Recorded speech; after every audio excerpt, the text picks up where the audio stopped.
Video is going to focus on the destruction of the Plains Indians' way of life, particularly in the from the 1870s through to the 1890s. So earlier on, we mentioned that reservations were a key feature of the US government policy towards the Plains Indians. What we see in this period as we move into the 1880s is a sense that the reservations themselves are a problem. There's a view that the reservations are too big, that they are actually ensuring that the Plains Indians continue with their old practices and their old way of life, and it stops them from assimilating into the American way of life. So there was a sense that reservations needed to be phased out in order to facilitate the forced assimilation of Plains Indians into the white American way of life. Now, what we see is the government attitudes changing in this period, and the Battle of the Little Bighorn was crucial here. Now, up to, say, the 1870s, there have been basically two main schools of thought on how to deal with the Plains Indians within the US government. One was the point of view of the negotiators. They wanted to compromise with the Native Americans, try to civilize them, put them on reservations. And then there were the exterminators who wanted the US Army to basically come up with a military solution to destroy the Native American way of life and Native Americans themselves if they refused to adopt what was perceived to be the superior white way of life by the United States.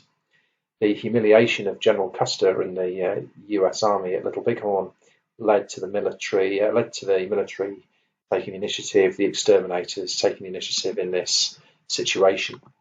And by the late 1880s, the Plains Indians' way of life has been destroyed really by the fact that the reservations were too big, but they had no animals to hunt. The power of the chief had been removed, and Plains Indians' own beliefs had been suppressed in favour of instruction about Christianity. We've seen some Plains Indians' children taken off the reservation and educated in boarding schools in so-called civilized behaviour. Many Native Americans seemed to sink into poverty and sickness and had to rely on government handouts, and this increased the demand to take over the land of the Plains Indians that whites believed that they were not using properly. This facilitates the Dawes Act of 1887, or otherwise known as the General Allotment Act, and this is where the government decides that the reservation is the problem. Plains Indians are still living as a tribe, they're not living as individuals and families, and this was an issue.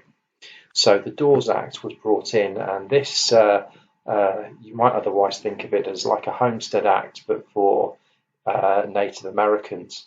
The idea was to convert tribesmen into independent farmers.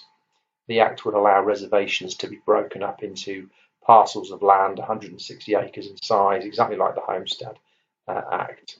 But of course, this was a complete break with Native American tradition, where land was usually shared by the tribe collectively. This act had been called for by reformers who believed that reservation life encouraged idleness, and others who just wanted to get their hands on more land. This was a highly damaging policy for the Plains Indians. Okay, and we see real issues where the Native Americans are swindled out of their land from time to time. They struggle to farm the land because the land is not of good quality for farming. Much of the best land is already gone by the earlier Homestead Act from 25 years previously. By 1934, when the Dawes Act was repealed or essentially abolished, Native Americans have lost over 60% of the lands that they'd had on the reservations, and obviously dramatically more when you compare it to the land that they originally held before the whites arrived. Another key factor in the decline of the Native American way of life was the extermination of the buffalo. We see massive intensification of buffalo hunting from whites during this period. There's a big demand for buffalo hides, for the leathers to use on the timing belts on machines in the factories of the rapidly industrializing eastern cities. There's demand for the fur for clothing. The railroads also making it much easier for people to get to the plains and hunt the buffalo en masse and to cash in on the value of the hide. We literally see people on the railroad shooting buffalo from out of the window of the railway carriage as it's travelling across the land. The US government approves of these actions. They support this. They think this is a way of bringing the Indians under control. And we're also seeing the build-up of long-term problems, the fact that the land available for pasture for buffalo has been gradually reduced over time as well. And this has a number of consequences. It forces Plains Indians onto reservations because there's fewer to hunt. So if they don't go on the reservations, they're not going to have access to food, so they're going to starve. They become very dependent on the US government. Government control of the Plains Indians increases because they can now threaten to withhold rations if the Indians get out of control. And it, of course, destroyed the nomadic way of life of the Plains Indians. Their desire to move around the plains, that became impossible. And as a result, the Plains Indians become badly affected by poverty, hunger, and disease. And it was again, a traumatic episode in the history of the West. Was this just annihilation en masse of the buffalo herds? There have been attempts since then to preserve the buffalo. We have actually seen an increase in the numbers of the buffalo over the last 100 years. In 1890, the US Census Bureau basically said that the frontier was closed, that essentially the entire continent had been taken over by the United States. As they said, there can hardly be said to be a frontier line between white settled land and the wilderness. States started to be established in that previously unorganized territory. We see new states like North Dakota, South Dakota, Montana, Idaho, Wyoming, all established in the 1880s and 1890s. Railroads cross the West.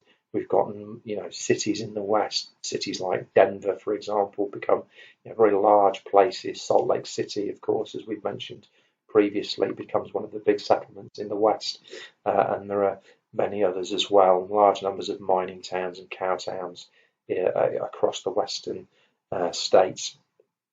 And this moment really is kind of can be seen in some ways to close a chapter of American history, although, as I mentioned in a previous video, it's important to note that conflict between the what's left of the Plains Indians tribes and the United States continues. There's still contests over land and attempts by the US government to infringe on the few remaining land rights that Plains Indians have. And obviously that's something that's very problematic. We also see that Native Americans that live on the reservations still suffer from some of the worst conditions of any group in the United States in terms of alcoholism, lack of educational opportunities, drug addiction, and so on. These are some of the poorest parts of the country by far. So in summary, you can see, again, I'll just refer back to this from the first video. This is sort of an overview of the conflict on the plains. You need to know about these key events on this diagram. It's really important that you have a good overview of this story for the exam. Thank you.